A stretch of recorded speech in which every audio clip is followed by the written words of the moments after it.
सभी दर्शकों को बहुत बहुत नमस्कार। सभी सभी को जय श्री कृष्ण, जय श्री राम। सो आज की जो हमारी स्ट्रीम है वो भगवत गीता पर है। आज हम भगवत गीता पर परिचर्चा करेंगे। तो आज हमारे साथ स्वामी जी जुड़े हैं, स्वामी श्रद्धा जी जुड़े हैं। तो नमस्ते स्वामी श्रद्धा जी। काफी अच्छा लगा सर, आपने अपना अपना आपने अपने अपना बहुमूल्य समय आज हमको दिया। हाँ, जी ओम ओम। जी। तो जी, तो नरेंद्र जी, तो हम स्ट्रीम को चालू करते हैं। तो जी नरेंद्र जी, आपको इस पे है कोई मतलब आज थोड़ा बताइए जरा, आप भगवत गीता। जी स्वामी जी प्रणाम। ओम ओम ओम ओम। स्वामी जी, अभी हम लोग तो गीता इत्यादि पर हमारे टीम में बहुत से हमारे मित्रगण हैं, चर्चा होती रहती है। लेकिन हम लोगों के पास जो अपना ज्ञान है वह पुस्तकों तक ही सीमित है, और जो वास्तविक अनुभव नाम की चीज है वो अपने लोगों के पास तो है नहीं। और इस तरह की बहुत सी चीजें हमने चर्चा की, तो अब हमें लगा कि ऐसे किसी प्रैक्टिकल व्यक्ति को जो जीवन में जो अभी पुस्तकों में लिखी हुई है, गीता में लिखा हुआ है या उपनिषदों में लिखा हुआ है, उस धरातल पर खड़ा हुआ कोई महापुरुष को लाया जाए और उनके मुखारबिंद से जो कुछ भी चीजें हैं हम लोग थोड़ा सा शंका समाधान करें। अन्यथा पुस्तकों में बहुत सी चीजें लिखी हैं, उसको पढ़ करके हम क्या उसका समझ पाएंगे। और जो कुछ भी है, आप जैसे लोगों का यदि दर्श परश होता है और आप जैसे लोगों से थोड़ा सानिध्य मिलता है, तो हमारे जो जितने भी दर्शक हैं, हमारे मित्रगण हैं और श्रेष्ठ जन जो भी हैं, उनको भी उनका भी सौभाग्य है कि आपका दर्शन हो जाए और आपके मुखारबिंद से कुछ उनको जानने समझने को मिल जाए। हालांकि आज जो हम लोग लाइव कर रहे हैं उसमें ये देख रहे हैं कि जो हमारे धर्म है, जिसको हम अपने धर्म को सनातन धर्म कहते हैं, इस धर्म को लेकर के ऐसे कुछ तमाम क्या कहें, कुछ वामपंथी जिन्हें कहें या कुछ कहें या हिंदू विरोधी विचारधारा के लोग कहें, वे गीता में भी कुछ दोष रख लेते हैं, तो राम में भी दोष रख लेते हैं, हमारे समाज को कंफ्यूज करते रहते हैं। अब पता नहीं उनके मन में क्या है। ऐसे हमारे बहुत से जो हमारे साथी हमारे भाई हैं, वो लोग कंफ्यूजन में रहते हैं कि सच क्या है। तो हम चाहते हैं कि आप जैसे लोग आए और हम आप जैसे लोगों से वो सवाल कुछ करें कि क्या गीता में क्या जो कहा गया है वो क्या कहा गया है। आप ही हैं, आप जैसे लोग हैं जो कि उस सत्य को सही सही शब्दों में व्याख्या कर सकते हैं, और आपकी वाणी पर विश्वास भी होगा सबको, क्योंकि आप प्रैक्टिकल जगत की व्यक्ति है। तो अब जैसे प्रश्न आता है सनातन धर्म पर, सनातन धर्म क्या है? तो अब सनातन धर्म की परिभाषा अब गीता में जो कुछ भी है, अब वो चीज हम आपसे जानना चाहेंगे। स्वामी जी, गीता में जो सनातन धर्म शब्द है उसके बारे में बताएं कि सनातन धर्म क्या है, सनातन शब्द क्या है वहाँ। सबसे पहले तो मतलब कि आपको मैं बता दूं कि हम लोग कोई महापुरुष वगैरह नहीं हैं, और हमारे स्वामी जी जो हैं गुरु महाराज, जिनका निवास स्थान वर्ष में सबसे ज़्यादा चुनार सप्तेशगढ़ विंध्याचल के बगल में है, परमहंस आश्रम, वहाँ पर हैं। और वो हमारे गुरु महाराज हैं, उन्हीं की वाणी हम लोग मतलब कि कहीं भी जाते हैं या कोई हम लोगों से मिलता है जुड़ता है तो उसको रखते हैं। आवाज़ मेरा क्लियर है ना आप लोगों को? जी जी बिल्कुल सही आ रही है आवाज़। हाँ, तो वही वाणी को हम लोग रखते हैं। तो सबसे पहले मैं आपको बताऊं कि दुनिया में एक ही क्वेश्चन है और एक ही आंसर है। एक क्वेश्चन क्या है कि वह ईश्वर क्या है, और उसका मिल जाना ही उत्तर है। बाकी जितने भी उत्तर आप किसी स्रोत से प्राप्त करते हैं, कोई विद्वान से या कोई तार्किक से या किसी से, तो आप समझिए वो उत्तर भी कालांतर में एक प्रश्न का ही रूप ले लेता है। तो इसलिए जब तक हम भगवान को भजन करके अनुभूति करके अपने हृदय में नहीं प्राप्त कर लेते, तब तक सारा उत्तर एक क्वेश्चन का रूप ले लेता है। इसलिए दुनिया में एक ही उत्तर है, और एक ही प्रश्न है कि वह ईश्वर क्या है, परमात्मा क्या है, गॉड क्या है, खुदा क्या है। उसका आप चाहे नाम जो भी दे दें, पानी को कई भाषाओं में बुलाने पर वो पानी बदल नहीं जाता है, बल्कि उससे प्यास ही बुझती है। तो भाषांतर होने के कारण परमात्मा के कई नाम हैं, और तो इससे ये साबित नहीं होता है कि परमात्मा कई हो गया, बल्कि परमात्मा एक है और उसका निवास स्थान सबके हृदय में है। और जितने भी धर्म हैं वो सनातन से ही निकले हुए हैं। सनातन को सबसे पुराना धर्म बताया गया है। और सनातन मिश्र अगर देखा जाए आम बोलचाल की भाषा में तो पुराना ही होता है, प्राचीन ही होता है। और सनातन की अगर आध्यात्मिक व्याख्या की जाए तो सनातन मतलब सही, सनातन मतलब सत्य। तो भगवान ने गीता में स्पष्ट किया है कि अछेद्यो अयम दाह्यो अक्लेद्यो अशोष्य एव च नित्यः सर्वगतः स्थाणु अचलोयम सनातन। भगवान कहते हैं कि अर्जुन, इस आत्मा को शस्त्र नहीं काट सकता है, वायु इसे सुखा नहीं सकता है, जल इसे गीला नहीं कर सकता है, और शस्त्र इसे काट नहीं सकता है। हे अर्जुन, ये अछेद्य है, अदाह्य है, अक्लेद्य है, अशोष्य है, और यही सनातन है। तो कहा जाए कि हम लोग किसके अनुयायी हैं? सनातन धर्म के अनुयायी। हम लोग किसके अनुयायी हैं? आत्मा के अनुयायी हैं। तो इसलिए धर्म की जितनी भी व्याख्या किया जाए उतना ही कम है। और मतलब कि परमात्मा जब हृदय में रथी हो जाते हैं, जब साधक धीरे धीरे मन सहित इंद्रियों को बस में करके गुरु महाराज के बताए हुए रास्ते पर चलने लगता है। आजकल गुरु बहुत बन गए हैं, घरे घर गुरु। बनारस में देखते होंगे का गुरु पालागी, का गुरु छनल, का गुरु गठल, भांग खा लेके गुरु बन के चंदन लगा के घूम रहे हैं।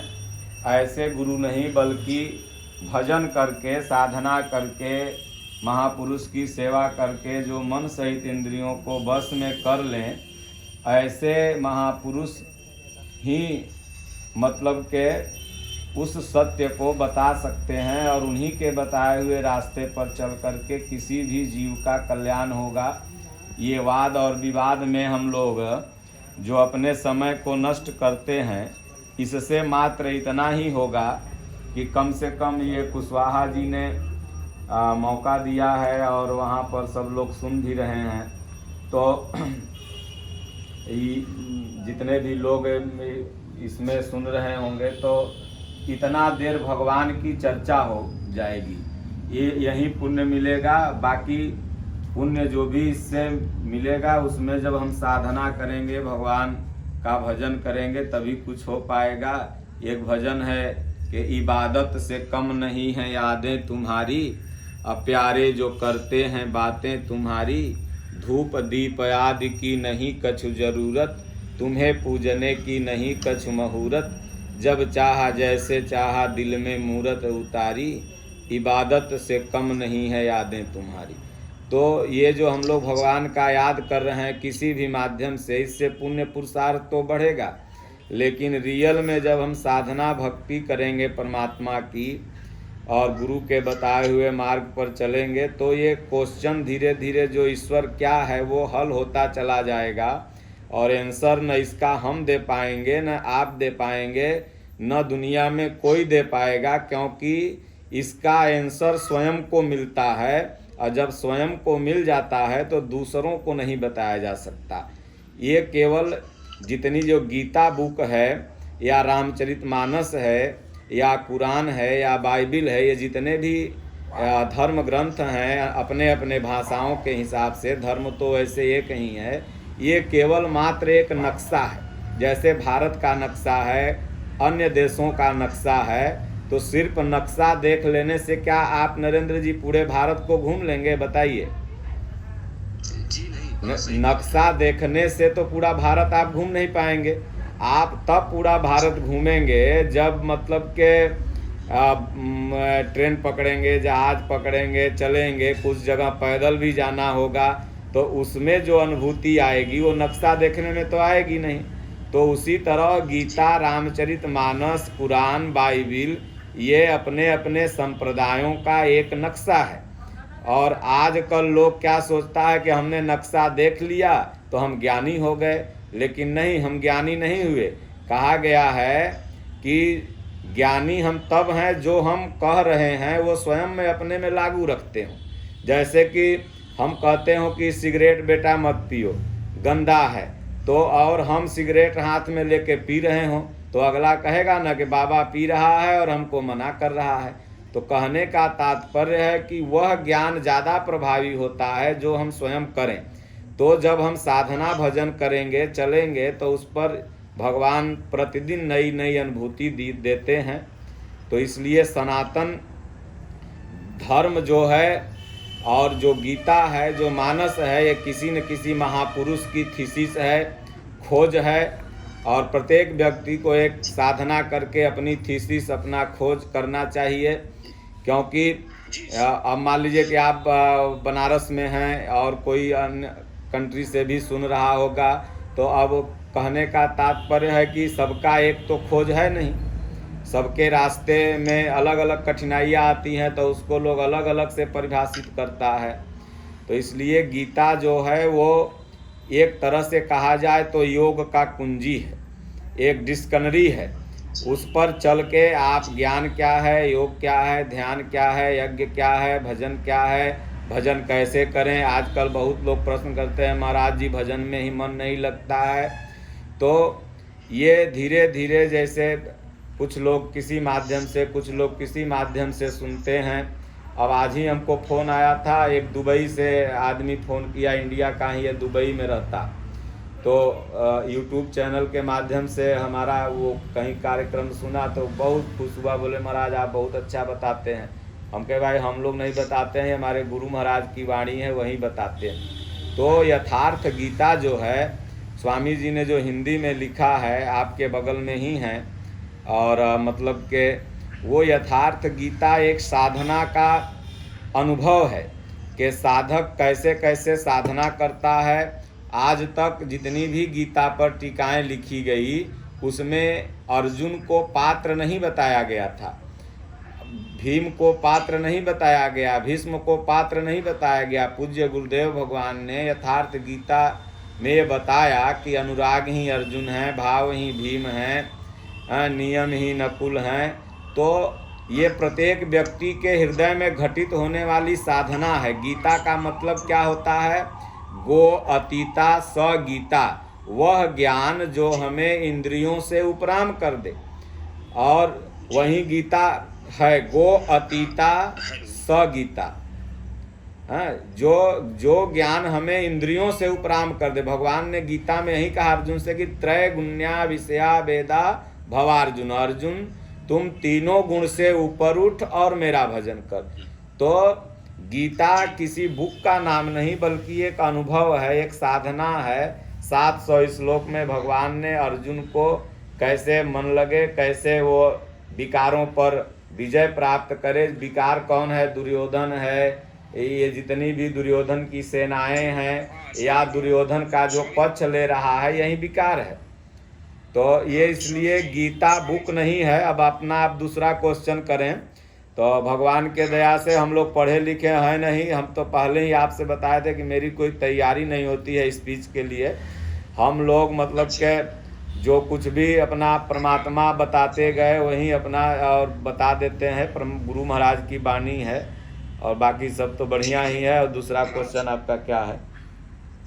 स्वामी जी आप सही कह रहे हैं कि बस बात यहाँ पर ये है ना कि जो कुछ लोग हैं कि जो कि गीता का सिर्फ पन्ने पलट करके और उसके शब्दों में अपना मनचाहा फेर बदल करके और उसमें खुद भ्रमित होते हैं और दूसरे को भी भ्रमित करते हैं।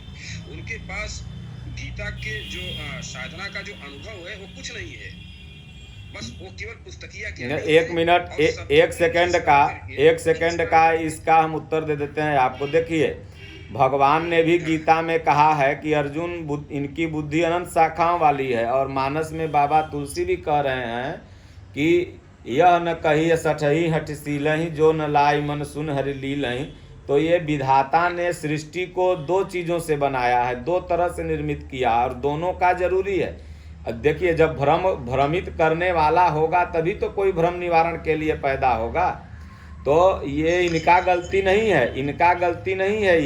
ये विधि प्रपंच गुण अवगुण साना। विधाता ने गुण अवगुण दानव देव ऊंच अरु नीचू अमीय सुजीवन माहुर मीचू।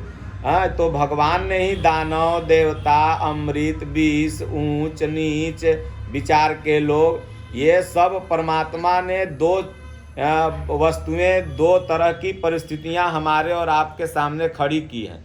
तो इसमें उनका बेचारे का दोष नहीं है। जिसका जैसा स्वभाव है, स्वभाव इतना शक्तिशाली होता है कि वो कार्य करा लेता है।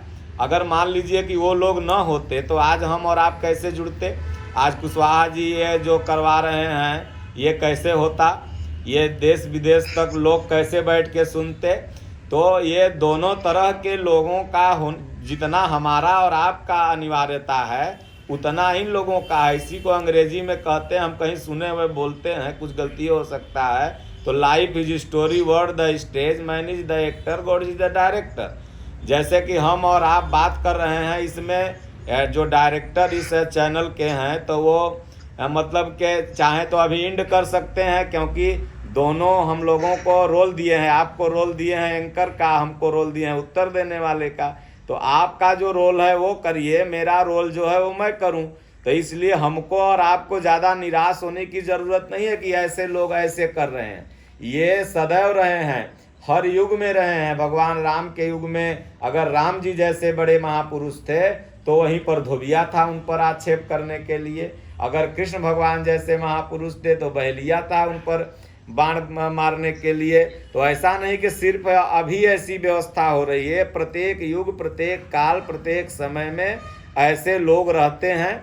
और मतलब के उनका भी उतना ही महत्व है जितना हमारा और आपका। इसलिए इसमें ज़्यादा हम लोग को डिमोरलाइज होने की ज़रूरत नहीं है, उदास होने की ज़रूरत नहीं है और परेशान होने की भी ज़रूरत नहीं है, क्योंकि हर कुछ पहले से मैनेज है, बस हमें और आपको पता नहीं है। हाँ स्वामी जी, हम आपके कथन को अगर ऐसे कहें कि बीमारियां हर समय में रही हैं, लेकिन हाँ, औषधि भी रही है, औषधि भी तो रही है। बीमारी के रूप में, हाँ, तो बीमारी के रूप में कुछ लोग हैं जो कि विभिन्न चैनलों पर जाकर के बीमारी फैलाते हैं और भ्रमित तो अपने हैं ही और दूसरों को भी भ्रमित करते रहते हैं जी।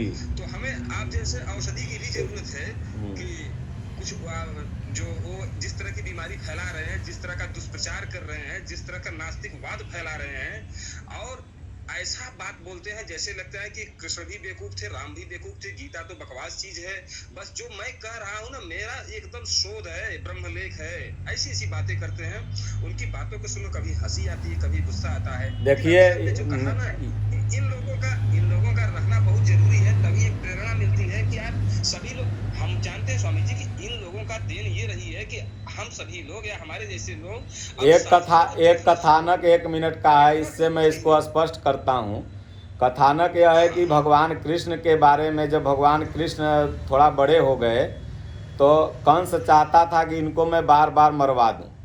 तो हर तरह से जब वो फेल हो गया तो कुछ ब्राह्मणों ने, पंडितों ने ये ठीका लिया कि मैं इनको मरवा दूंगा यज्ञ से, मंत्र से स्वाहा करके। आज भी देखते होंगे तमाम तरह के काला जादू फलाना ढिकाना से लोग भ्रमित हैं तो वो लोग अपना इस तरह से करवाते हैं, जो कि ये सब कुछ सत्य नहीं है। हाँ, टोना टोटका तमाम समाज में प्रचलित। आवाज़ जा रही ना मेरी?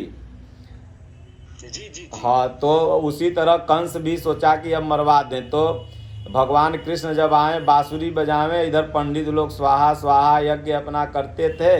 तो एक दिन क्या हुआ कि उन्हीं के घर की जितनी पंडिताइन थी, उनकी पत्नी लोग, तो जब भगवान कृष्ण की बांसुरी सुने, सब भक्त बन गई, तो उनकी बांसुरी सुनने चली जाएं। तो फिर ऐसा क्रम कई दिन चला। तो एक दिन पंडितों ने कहा कि भाई हम लोग तो इसको मारने का प्रयत्न करते हैं और हमारे घर में ही इसके सब भक्त हो गए। तो सब पंडिताइन को अपने अंदर ले आके रूम में बंद करके बाहर से ताला मार के चाबी लेके वो लोग चला गया कृष्ण भगवान को मारने के लिए यज्ञ करने।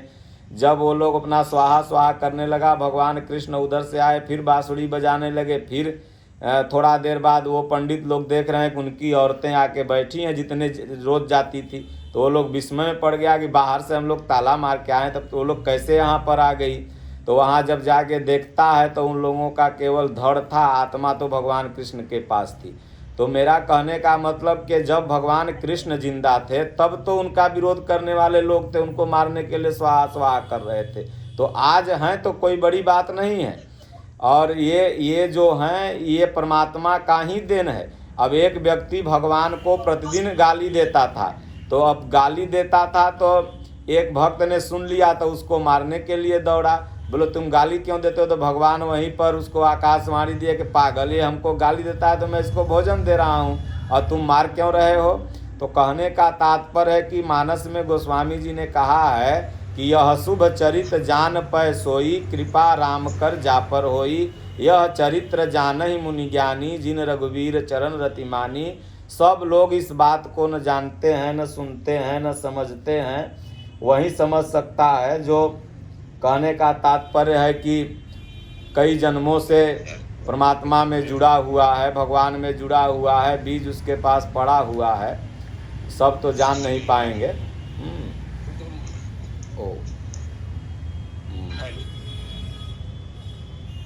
तो इसलिए अपने क्वेश्चन पर आप जाइए। बगल में आपका लगता है बेटा वोटा है क्या कोई?